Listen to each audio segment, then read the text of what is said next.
What's up, guys? Welcome back to my channel. So I'm here today to talk about The Real Housewives of New Jersey, Season 13, Episode 10, The Italian Invasion. So be sure to like, comment, subscribe, and let's jump right on into it.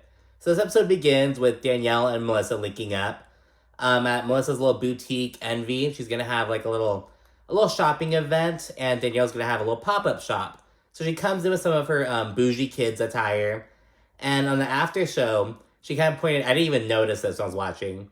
So she mentions how, like, when you're selling, as like a brand owner, you want to make sure that your product is on quality, like, cute hangers, basically. Because if it's on, like, cheap plastic ones, it'll make the product look cheap, essentially. And she's like, oh, for the pop-up shop, I'd ordered these, like, really cute little pink and blue felt hangers, like, to go, like, with the boys and girls clothes and all that shit. But, like, they didn't come in on time. So she had to stop in at Walmart and get the plastic versions. So she, like, rolls in with the plastic hangers and shit. And I didn't, like, notice it at first. But, like, so I watched the episode once and, like, took notes. Then I watched the after show. And then I, like, rewatched it, kind of, like, soak in. And, yeah, in the after show, they brought it up. And she was like, I was so embarrassed, blah, blah, blah. And I guess Melissa, she was like, oh, it's okay. I have hangers you can use. Like, bitch, like, I'm not gonna have shit on plastic hangers in my store. Like, basically. So, she helped her out, but, Danielle says that Melissa didn't pay for something, like, so basically, Melissa thinks that Danielle gifted her something, but according to Danielle, she's like, oh no, like, Melissa never paid me for it. So, that was kind of interesting. She also said that, like, oh, well, I brought all kinds of people to the little Envy pop-up event, and they bought, like, hundreds of dollars worth of clothes. So she's basically saying that, like, yeah, she gave a little bit of a platform to Danielle, but Danielle's saying, oh, no, like, me being there also helped out. It wasn't all for me. I didn't gain any additional sales from being featured on her Instagram. Danielle also sounded kind of, like, ungrateful. But, yeah, so, but anyways, we see them, their little pop-up shop event setting up. Jennifer drops by the event, and she pulls Melissa aside. And she asks her at this point, oh, like, do you feel some type of way about me and Dolores being Teresa's bridesmaids? And it's like, well, bitch, why didn't you do this before? Like, it was just the way that Jennifer brought it up to Melissa in the last episode. Like, she was like, so we're bridesmaids. Like, just all excited, expecting them to be all happy and shit. And Melissa always had a problem with it. And now, after the damage is done, Jennifer's like, do you have a problem with that? I'm like, why couldn't you go to her privately and let her know? I don't know. It was like, okay, Jennifer. But, yeah, and Jennifer says, you know, Melissa, you can still change your mind. Because remember, Teresa asked Melissa if she wanted to be a bridesmaid earlier this season. But Melissa was like, no, you basically showed me that you don't want me in your wedding by not including me in the first place. So, no, she even said it was almost like, going back to your ex-boyfriend or some shit. It's like, no, I'm not doing that. And Melissa's like, no, I'm good. I'm very secure in my decision of turning down the invitation, blah, blah, blah. And in confessional, Jennifer's like, well, do you want this relationship to move forward or do you not? Like, why would you break an olive branch that was extended to you? And I kind of see what Jennifer's saying, but it's like, if it doesn't feel genuine, then is it really that bad to break an olive branch? I don't know. Because again, like, Teresa asking Melissa, it was very much like, oh, well, okay, like, you can come if you want. Like, if you want, you can be a bridesmaid. Do you want to be a bridesmaid? It was very much giving that energy. You know what I mean? She didn't say if you want, but she did. I don't think she did.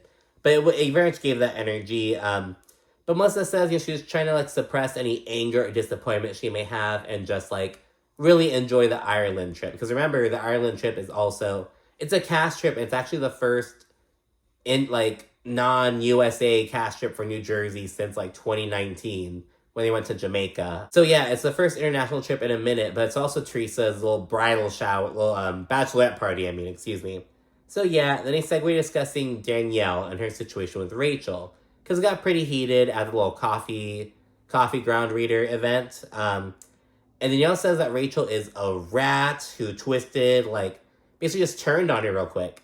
And Melissa in a confessional, she's like, where we come from, calling someone a rat is not, that is bad. And it was like, you know, the fucking snitches and rats with 21 Savage, all that shit. But, yeah, you know, it's quite an insult, especially as Melissa's emphasizing. And Melissa, she's like, are we even gonna have fun in Ireland? Because she's like, between Jennifer versus Margaret, me versus Teresa, Jackie versus Danielle, that's kind of calming down now. It's not fully out, but right now the main thing is Danielle versus Rachel.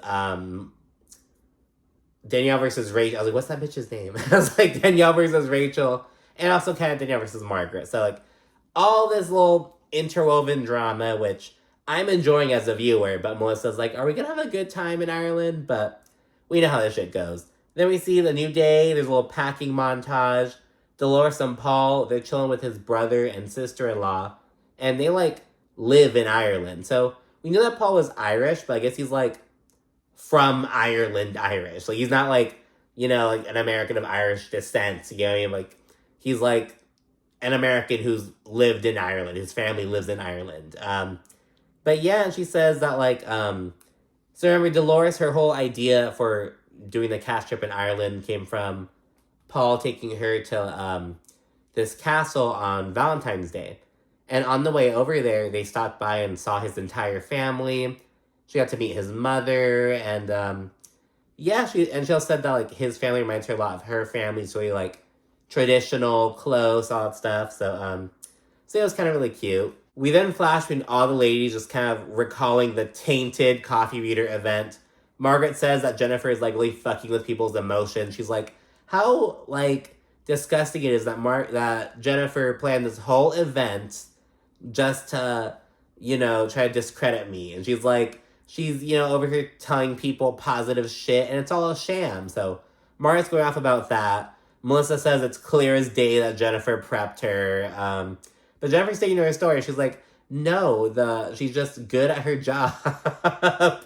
Meanwhile, Teresa says there's been like a shift in Louis lately, as he's kind of getting over Joe's bullshit. And I think we saw this really well when they had a little interaction at Rachel's little brunch party. Because like Louis was kind of just really trying to reason with them. And then like instantly he was like, oh, I've got nothing to lose. Don't mess with me. Don't get smart with me. So it kind of shows that Louis, just beneath the surface, he's like, has this anger, and as he's talking about it, he is so red in his fucking face, like, so red, like, and the difference between his arms and his face is, like, insane. But yeah, and then we see Jennifer, and she's kind of chatting with Bill about the situation. She says that Teresa, she's kind of treading lightly, because her wedding's only, like, 2 weeks away, so she's, just kind of trying to get there peacefully. And Jennifer's planning a bachelorette party in Ireland. So this is Dolores' trip that's for Teresa, and Jennifer is the one planning the bachelorette party. So there are all these layers to it. Jennifer, she's also kind of harping on how Margaret is continuing to affect her family. And she brings up how Olivia wants to be a marriage counselor. And she's like, it's all because Margaret aired out that rumor. But I'm like, earlier this season, Jennifer, you admitted that you and Bill aren't even fighting about Margaret's stuff anymore. She and Bill are mostly arguing and fighting about how they're raising the children. Basically their relationship dynamic and their family kind of stuff like that. That's why they're fighting. And Jennifer said that a couple of times, at least 2 times this season. So it's like, how are you going to blame Margaret for Olivia being impacted by you and Bill's issues? It's like, you said you guys aren't even fighting about the shit that Margaret said. You know what I mean? So it's like, yeah, I understand that put a strain on your marriage in general. Didn't make it easier, but it's like, it's also an issue that comes with, like, you know, your kids getting older and, like, having to really, you know, deal with certain things, you know, like, all this stuff. Like, Bill wants to be more of a hard ass, more of a disciplinarian. Jennifer wants kind of, like, taking a different route, trying to be more chill and stuff like that, comforting them and stuff like that. And, you know, in 2-parent households, it's usually that dynamic. One's more of a disciplinarian, one's more, like, the chill one, essentially, you know what I mean? But yeah, that's where, so I was kind of confused by that. Just blaming her problems on Margaret, all that shit. Same thing as that Teresa does. Jennifer also talks to Bill and asks him to spend more time with her and the family. She points out, you know, like, you can't spend all your time in the pool house, blah, blah, blah, all that shit. It's just she wants to possibly continue going to therapy. Bill says maybe, and Jennifer's like, well, it's not a no, and I'll take maybe. So there's that. And the ladies, they roll up to the airport, and it's kind of awkward between Danielle and Rachel. Margaret and Jennifer also aren't great, but everyone's like, whatever. You know what I mean? It's whatever. They then land in Dublin, and they head to a 400-year-old castle. During small talk on the bus, Jenn Fessler, she reveals that she briefly attended acting school after college, and she wound up becoming a talent agent. And she revealed, like, I think it was Margaret. She was like, oh, how many actors did you sleep with? And Jenn Fessler is like, oh, well, you know, I did have sex with James Gandolfini. And Melissa is like, you fucked Tony Soprano? Like, yeah, so Jenn Fessler is saying that they had sex multiple times. She's like, he was inside me. We fucked.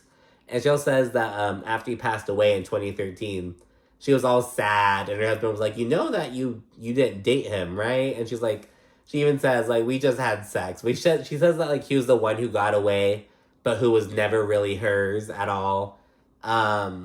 Yeah, so that was kind of funny. A little funny moment. A funny, unexpected moment. They then see the stunning castle. There's some chatter about how it feels haunted.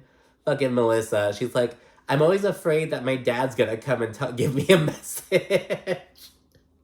I'm sorry. She was laughing as she said it. It was just so funny. She's like, no, I don't want it. But I thought it was funny. She was laughing as she said it. The ladies then draw rooms, and they settle in before lunchtime. Dolores and Teresa, they got the biggest rooms because Dolores planned the trip, and it's Teresa's bachelorette party. And Jennifer wound up pulling the best room. So like, oh, Jennifer, you bitch. I think Margaret got the worst room. Jackie's was okay. I think Rachel's wasn't great either. Like, to me, the bad rooms are, like, there are a couple rooms that had 2 twin beds with a nightstand in between them. Like Ricky and Lucy beds almost. So to me, a good room is one with a bed that's at least, like, a fucking full bed. You know what I mean? Margaret had the 2 twins. I think Rachel did as well. Was there someone else who had the 2 twins? I think that's it. Did Jenn Fessler? There are no more than 3, but I don't know. I just noticed that. But the rooms are so cute. They all have, like, a different name. One of them's the Nick room. So I was like, oh my god, like, or Nick's room, I believe. Nick's room. I was like, oh my gosh, it's mine. It was so cute because, like, I like wallpaper. I like that wallpaper is kind of coming back. I'm afraid to fucking put it on myself though. Like, I'm afraid to fuck it up. But yeah, there's beautiful, like, light, white and light green bamboo, wallpaper in that room all around, and some really dark wood furniture. I thought it was so cute. I love the whole, like, naming rooms thing. Like, I think it's so cute. I want to do that. Like, I'll start naming my rooms, like, after a vibe. I don't know. That's what I'm trying to do in my own personal life. It's not like a mansion or a bed and breakfast or anything, but I think it's cute, so I'm gonna do it. So yeah, then he settled in before lunchtime. Dolores reminds the girls that they're not in New Jersey anymore and basically tells them to act right. And it's like, look at Dolores, like, we're in Europe now, bitches. Act right, put your tits away. Like, put your cigarettes out, house. And while speaking on this, Dolores brings up how ladies were kind of rude to the coffee grounds reader. And she specifically calls out Jackie, and she's like, because Jackie didn't even want her coffee grounds to be read. She was like, no. So she brings that up, and then Margaret chimes in. She's like, well, it's all Jennifer's fault, because she's the one who tainted the witness. And everyone basically chimes in and agrees that it was odd for the coffee reader. I think her name was Angie. It was odd for Angie to have been, like, so on point with everything. But again, Jennifer says that, oh, she's a psychic. Teresa confirms, oh yeah, Angie's great and on point, because remember, Angie, she's like a Turkish coffee ground reader, but Teresa introduced her to Jennifer. So Teresa's the one who knows her. Teresa says she's been, gotten readings from her beforehand. And I think it was on the after show, Rachel Fuda said that she was right next to Angie, and Angie was reading shit off of a piece of paper. So I'm like, why didn't you say the shit in the moment, Rachel? Like, not in the moment, but like now would be a good time to fucking mention that. Because she mentioned it in the after show. Jennifer then says, oh, well, like, I only told Angie that me and Margaret got in a fight, but that's it. And everyone's like, oh my gosh, like, you're clearly, you're influencing her. You're bringing bias into her thing, you know? In the confessional, Jennifer is then like, oh, I called Angie the night before just to make sure that she had, all matching coffee cups and like the little saucers, you know what I mean? Just kind of making sure she's all set up. And then Jennifer and her got to just some conversation, and Jennifer says that it's possible that she could have said the endorsements thing and not remember it. So she does admit it, as she may have said it without recalling. Just total bullshit, which basically, whenever, like, when someone's in fucking court and they're like, I don't recall, they're lying but don't want to be, like, on the book line. You know what I mean? I don't recall. It's like the classic thing. You know what I mean? So it's like, I may have without recalling. It's, you did it, bitch. Jennifer then says that she never told Angie about the Laura shit, though. And she also says that she's never repeated shit about that Laura told her, anything like that. But Margaret disagrees and says, well, you warned Melissa to keep an eye out for me, and that was based off of shit she told you, so you're spreading untruths. But Jennifer's like, I'm not spreading untruths, I'm just telling her to keep an eye out. And this was really interesting. So, on the after show, they kind of spoke, Margaret didn't speak on this, but the other ladies, so they with a grain of salt, they speculate on, like, the reason that Margaret and Laura fell out. And they've been friends for, like, since they were in 5th grade or 12 years old, for, like, years and years and years and years. And again, they said it was because, I guess, Laura had a falling out with her family, and she, like, spent a Christmas alone. And Margaret was like, oh, you'll never spend a Christmas alone. I swear, like, if God's my witness, I won't, you won't spend a Christmas alone. And then eventually she spent another Christmas alone. And allegedly that's why they fell out. But again, that's like, that feels like Danielle's story almost. It's like, really? That's it? Like, you know what I mean? It's like, that can't be the only reason. It literally feels like Danielle's story. I'm just sharing what was on the after show. It's here on YouTube on Bravo. But yeah. Going back to the whole Ireland thing, Jennifer tells Margaret, oh, I never repeated any of the horrible things that Laura said about you. And Danielle's like, well, what was the thing? What did she say? Like, what did she say? And Jennifer's like, I can't say. It's too bad. I can't say it. And of course, this piques Danielle's interests. And she's gonna fucking do something about it. But first, in a confessional, Jennifer is like, that Laura sang like a bird. and it's like Margaret can't stand that Jennifer knows what she knows, and she hates it. And Jennifer's like, and I love that Margaret hates it. So I'm loving every minute of it. Lunch then ends, and the ladies, they all get ready for a little pub crawl. They just go, just kind of freshen up. And after Danielle gets ready, she heads over to Jennifer's room. And Jennifer, she's just like preparing for the bachelorette party shit. She has like sashes and like shit like that. They make small talk for like 3 seconds. And then Danielle's like, oh, well, that stuff you were saying, like, what did Laura tell you? So basically, like, I get you want to say it to the group, but can you tell me, girl? So Danielle does that.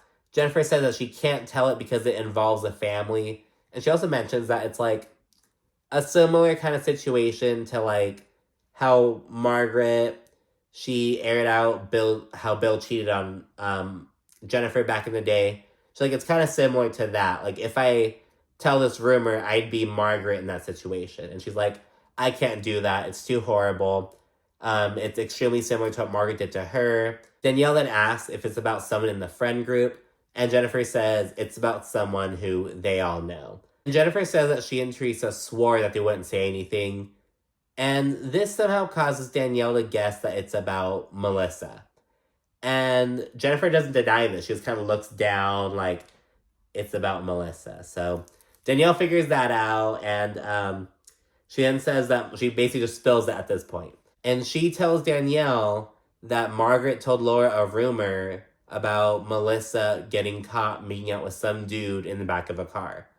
Allegedly, someone who works for both Margaret and Melissa caught them making out. Margaret found out, and she told Laura.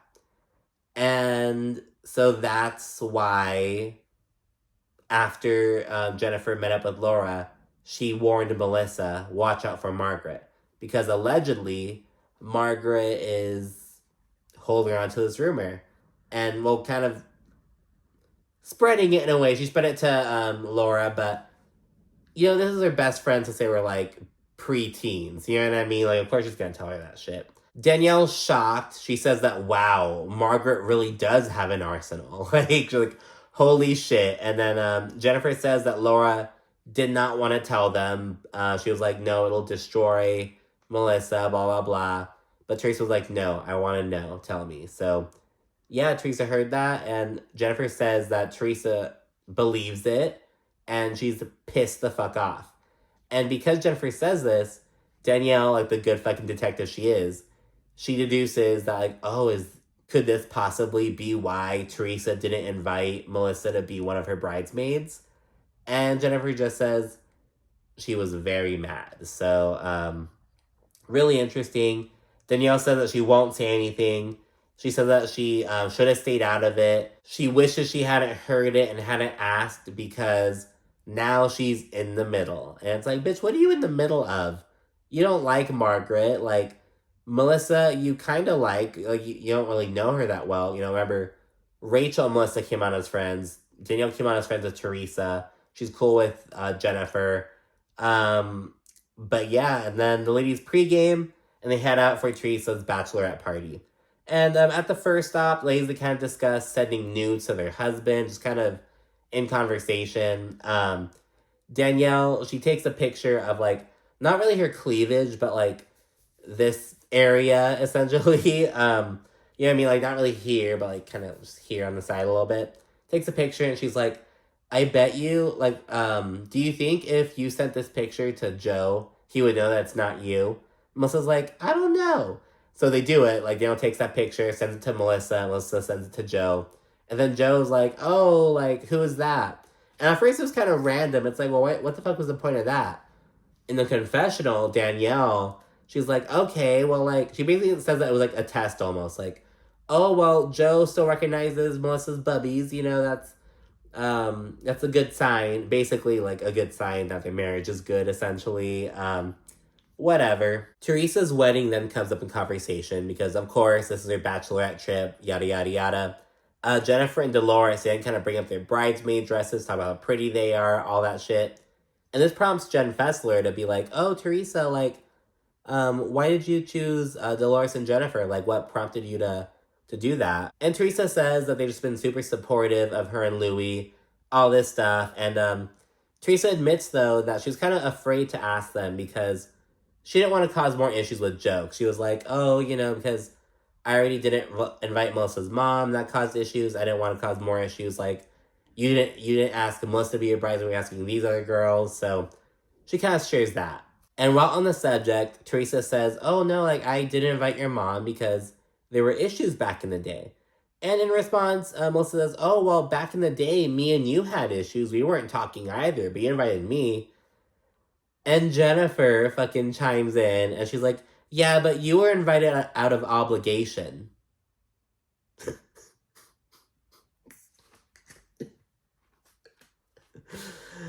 Bitch, like, I died of laughing. Like, it was like, what the fuck? Like, it was like, holy shit. Melissa and Margaret kind of pushed back. And Teresa says, oh, like, Jennifer, I don't need help. I can handle it. But it was like, Jennifer. And it sounds really harsh, but on the after show, the good old after show, baby, Teresa and Dolores bring up how back in season 3 at the christening from hell, one of Melissa's sisters said, like, Teresa was kind of, Joe was being weird with Teresa, and Teresa was like, well, why am I invited? And one of Melissa's sisters was like, I think it was a technicality. I think you were invited as a technicality. So they bring that up. And like, well, bitch, your sister said that shit about me. So don't be mad at Jennifer for saying that shit about you. And again, it's like, well, that's old shit. But again, it's like, I don't know. Jennifer, like, that was so bad. But yeah, Teresa says that she isn't perfect and she makes mistakes. She invited a lot of people's moms to the wedding. She invited Jennifer's mom, Jackie's mom, Margaret's mom, like all kinds of people's moms were invited to the wedding. And she said she just wishes that Joe had told her something. She's like, I wish my brother would have called me up and said, hey, why aren't you inviting Melissa's mom to the wedding? We'd love it if she could go. So, because Teresa says, if he had just done that, it would have been perfect. But to Melissa and Joe, they think that Donna Marco should have been invited from jump. Um, Teresa's mom just slipped her mind, but they're kind of calling bullshit. Rachel's on Melissa's side. She's like, my sister-in-law's mom is invited to everything. Like, that's what family does, blah, blah, blah. Dolores sees Teresa's point, though, and she's like, Melissa, Joe, pick up the phone and call. Like, instead of running your mouth, call her and ask what's up. And then, if she says no, like, I don't want her at my wedding, then you can talk shit. Then you can throw a tantrum. You know what I mean? But take the initiative to call first. So, I get that. And then, Teresa then says that Joe's just kind of throwing her under the bus, trying to make her look bad. But Teresa, she's never thrown Joe under the bus. But Melissa kind of gives us a side eye. But yeah, they just kind of agree to disagree, though, and then kind of move forward. There's a little moment where Jackie, she kind of tries to do a little shift. She's like, who wants to hear a limerick? And it's like, there once was a girl from Paramus. She could be sweet and amorous. But if you want to go see if you ask her to go schedule to see a sidekick, she might scam us. Something like that. Just kind of going off of that. Jennifer wasn't very amused. All the other ladies thought it was kind of funny, though. But Jackie was reading that shit off of her phone. Which is like, okay, like, it showed her reading it, again, like, a 1 second little frame. It's like, Jackie.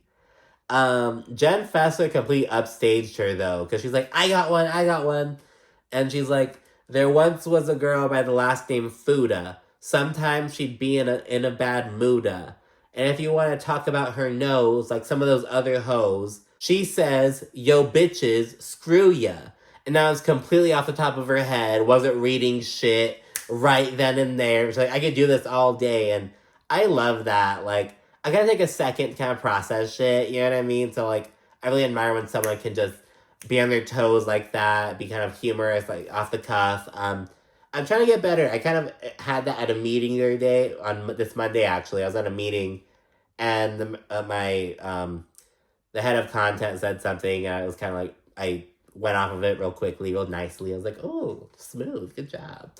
But yeah, that's how the episode ends. They're in Ireland, in the middle of just doing their little pub crawl, and we'll see what's up with this new information that Danielle got. So thanks again for watching. Be sure to like, comment, subscribe, and stay tuned for more. Thanks again. Bye.